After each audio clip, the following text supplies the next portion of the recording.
Welcome into another edition of Mile High Hockey. Happy New Year, Mike Evans. The Avalanche started off New Year's Eve with a bang, a 5-2 win. They grounded the Winnipeg Jets. I see what you did there. Yeah, Mike, in all seriousness, like, if you're Winnipeg, I think you're starting to look over your shoulder a little bit with the Avalanche creeping up, now just 9 points back in the Central Division. Didn't feel like a conversation we were going to have when this team was teetering around 500 for the first couple months of the season. Yeah, I think the rest of the NHL is like, oh, shoot, this is kind of what we feared, that the Avalanche would figure out their goaltending issues and then they would become a handful again. And that is what has happened. And I think the Winnipeg Jets, I think the entire NHL has to be on notice right now because the Avalanche just look like a team that's been reborn, and they're getting much better goaltending, and more importantly, I think the team just has relaxed and they've been rejuvenated. And right now, you're seeing a team that's playing really, really well. And I'll say to any Avalanche fan out there, whatever your goals or standards were for this season as to what you thought the regular season could look like, Will, I think everything's back in play after the way that they started the season. Everything's back in play, whether it's however many points you think that they were going to get this year, where they were going to finish in the division, where they were going to finish in the West, where they were going to figure in the overall NHL standings. I think all that stuff is now back in play. Yeah, it does feel like the parade planning could be back on. Like, it's funny, I had Drew Spivak, executive producer of 104.3 The Fan, in here with me on Tuesday, and we did talk about, Mike, like, it didn't feel like the Avs could win the Stanley Cup with Alexander Georgiev, and that was sort of the elephant in the room. We all wanted to be optimistic, but we knew Georgie was just going to have too many meltdowns to get it done. I'm with you, man. Like, any dreams you have for this season, dream big. We've been talking about for a couple of years now, hey, McKinnon's got to get a second ring. Makar's got to get a second ring. That takes guys from great to legends as two championships. And the playoffs are hard. The playoffs can be fluky, but Mike, it does feel like it's kind of championship or bust again. Yeah, I think the window is wide open again to look at this team this way, and they're playing really well. They're the same things that we always talk about, health and everything, but you know, even guys like Casey Mittelstadt, who've been really, really struggling. He got off the schneid the other night, and he got the game winner. Made it 3-2. And you knew that wasn't going to last that much longer, but it seems like the things that you're looking for are lining up nicely.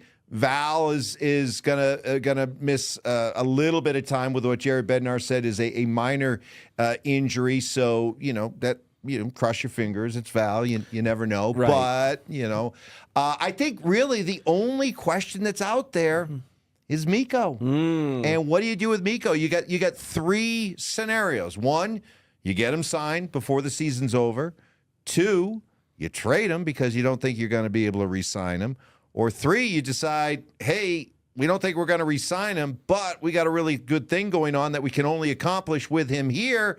So we hold on to him and prepare for the possibility of letting him walk and get nothing. Okay, but let me give you pushback. Two's off the table, Mike. Two is off the table. They are not trading Mikko Rantanen. I would bet this podcast they are not trading Mikko Rantanen, under any circumstances. Do you think that's actually a possibility? Yeah. If you think that, if you've already made your commitment that there's a number you're not going to go to, and therefore in your mind you don't think that you're going to have him here next year, come on. If you're a general manager, if you're Chris McFarland, if you're Joe Sakic, your duty is to make sure that not only you have what it takes to maximize this year, but you always have to be thinking about down the road. And so I think you have to factor that in. This team is finally hitting its stride, though. Like we spent the first 4 minutes of the show talking about how the vibes are high with the Avalanche. I know. And the parade's back on. You know, a good way to nuke the chemistry is trade the Moose out of the room. I get it. It's unfathomable to me, the idea that he may not be here beyond this year. I have such a hard time wrapping my large head. It's weird to picture him in another sweater. But and I can't imagine the Avalanche would be that dumb to lose this guy. But if we're going to go down that road, I think you have, if you are just convinced you're not going to re-sign him, you have to trade him. He's too valuable a resource that can bring back so much that you can't say we're all about maximizing this year and then just be ready to just punt on the value that he brings for a trade. You have to trade him.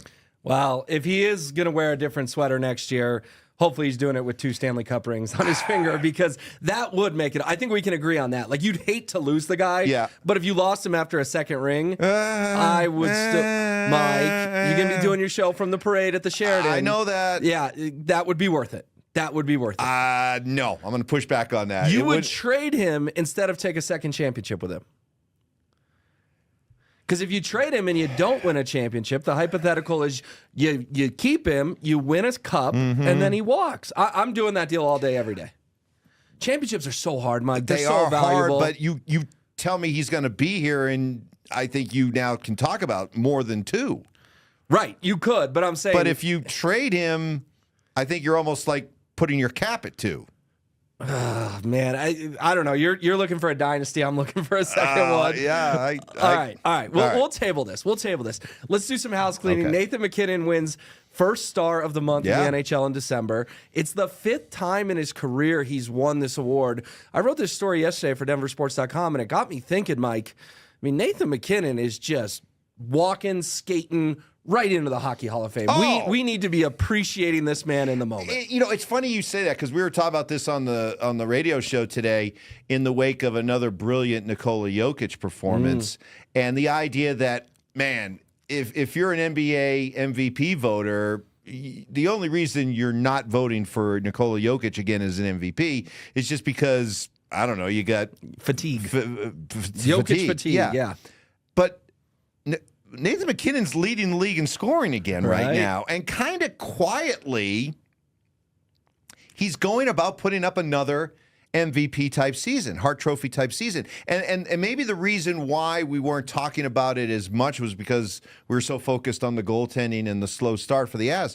But if what I said earlier is true, and this team is ready to go out and do everything in this regular season that we thought they were going to do, well then, now all of a sudden you look at Nathan MacKinnon differently, don't you? Yeah. And the idea that he could do this back-to-back and should be looked upon as a serious back-to-back Hart Trophy winner. Well, and remember, he got snubbed out of that first Hart Trophy, 5 years ago, when Taylor Hall, of all people, took the trophy from him. So, yeah, I think we should be appreciating MacKinnon. I think you're right. Hart Trophy watch for MacKinnon going back-to-back. Could we have dueling MVPs in Denver once again? It's certainly not out of the question. Avs and Sabres tonight at Ball Arena. Mike and I will be back to break it all down next week on Mile High Hockey.